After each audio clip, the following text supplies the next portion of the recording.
भारत में अनेक साधु संत महात्मा जो आजीवन सच्ची भक्ति जप तप करते हैं, एक उच्च कोटि का जीवन जीते हैं।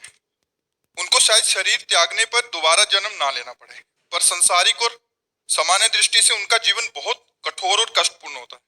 पहली बात यह होती है कि सती को पातिव्रत धर्म में कष्ट महसूस नहीं होता, उसे प्यार महसूस होता है।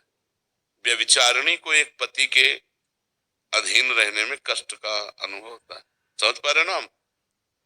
जो साधु महात्मा भगवान के मार्ग में सच्चाई से चलते हैं, उनको कष्ट का अनुभव नहीं होता, उनको परमानंद का अनुभव होता है।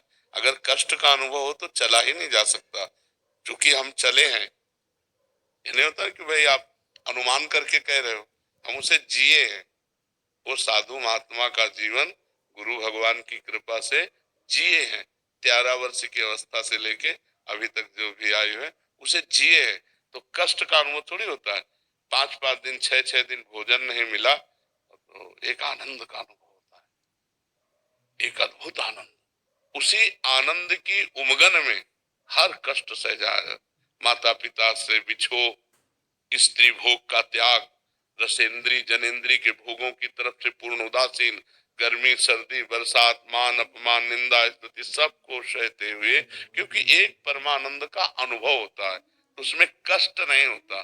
कष्ट देखने वाले को लगता है, उसमें नहीं। जैसे वीर पुरुष को युद्ध क्षेत्र में कष्ट का अनुभव नहीं होता, उसके अंदर एक उन्माद होता है विजय सिंह प्राप्त करने का, और जब उसके अंगों में घाव होता है तो उसके अंदर और उन्माद प्रबल होता है। लेकिन कायर पुरुष को ये देखकर लगता है बहुत कष्ट है इसे। समझ पा रहे ना? तो परमात्मा का मार्ग आनंदमय है, ना कि कष्टमय। संसार का मार्ग कष्टमय है, परमात्मा का जो मार्ग है वो आनंदमय है। स्वयं परमात्मा श्री कृष्ण इस संसार को दुखालयम अशाश्वतम कह रहे हैं। पहली तो ये बात हुई। अब दूसरी बात ये हुई कि जो साधारण जीव है उसको उतना तप करने की जरूरत नहीं पड़ेगी जितना महापुरुषों ने किया है। इंजन बनाने में ज्यादा परिश्रम पड़ता है और डिब्बा बनाने में उतना परिश्रम नहीं पड़ता। पर इंजन 1 2 3 4, लेकिन डिब्बा 100-150। इंजन से कनेक्शन की जरूरत डिब्बे की है।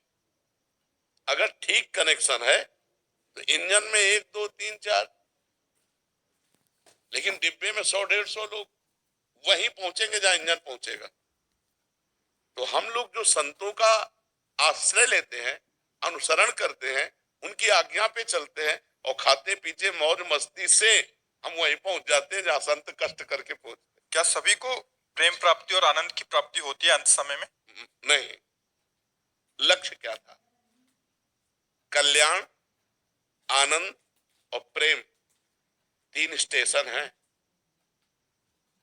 आनंद की प्राप्ति भगवान में अपनापन होने से होती है। कल्याण की प्राप्ति तो घोर पापी अजामिल को भी हो गई। अपने पुत्र के मिश से उसने नारायण बुलाया अंतिम समय, उसको परम पद की प्राप्ति कल्याण मिल गई। लेकिन प्रेम, प्रेम ही अत्यंत दुर्लभ वस्तु है। प्रेम तो उन्हीं को प्राप्त होता है जो जननी जनक बंधु सुत दारा, तनु धन धाम सुहृद परिवारा, सबकी ममता ताग बटोरी, मम पद मन ही बांध बर डोरी, समदर्शी इच्छा कछु नाही, हर्ष शोक भय नहीं मन माही, अस सज्जन मम उर्बस कैसे, लोभी हृदय बसहि धन जैसे। स्वयं भगवान श्री राम जी कह रहे, माता से, पिता से, भाई बंधु पत्नी धन संपत्ति घर परिवार सबकी ममता बटोर कर जिसने मेरे चरणों में लगा दिया, जो संत समागम ज्ञान के प्रधान भाव में आकर सब जगह एक ही परमात्मा का दर्शन करते हैं, समदर्शी, कोई इच्छा नहीं रह गई, जो कामना रहित है, विनिवृत्त कामा, और जो सुख दुख में समान भाव हर्ष शोक से रहित महापुरुष है, वही भगवान को प्यारे हैं, वही भगवान को प्यार कर सकते हैं। भगवान को प्यार करना सबसे कठिन बात है। यद्यपि हम अनजाने में प्यार उन्हीं से करते हैं। मानो हम आपसे प्यार करें, तो आप में श्री भगवान इसलिए प्यार कर रहे हैं, अभी भगवान चले जाए तो इस शरीर को जला दिया जाएगा, इस शरीर को गाड़ दिया जाएगा, इस शरीर का कोई महत्व नहीं माना जाएगा। अनजाने में हम प्यार भगवान से ही करते हैं, पर जानकर जब तक भगवान से प्यार नहीं करेंगे तब तक प्रेम की प्राप्ति नहीं होगी। और भगवान से प्यार करने के लिए सबसे प्यार समेटना पड़ेगा, और ये होना बड़ा कठिन होता है। ये होना सबसे कठिन है। खाते पीते परिवार से प्रेम करते भोगते हुए अगर भगवान मिल जाए तो ठीक है, नहीं तो ऐसे छोड़ना कहाँ। लाखों में कोई बिरला एक, कोई एक पाव भगत जिमि मोरी। शुद्ध भक्ति भगवान के लिए घर गृहस्थी में रह करके बहुत कठिन है, पर असंभव नहीं है। कठिन है पर संभव नहीं।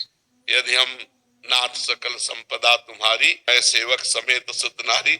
सब कुछ भगवान का है, सब में भगवान है। नाम जप कर रहे, धर्म पूर्वक आचरण कर रहे,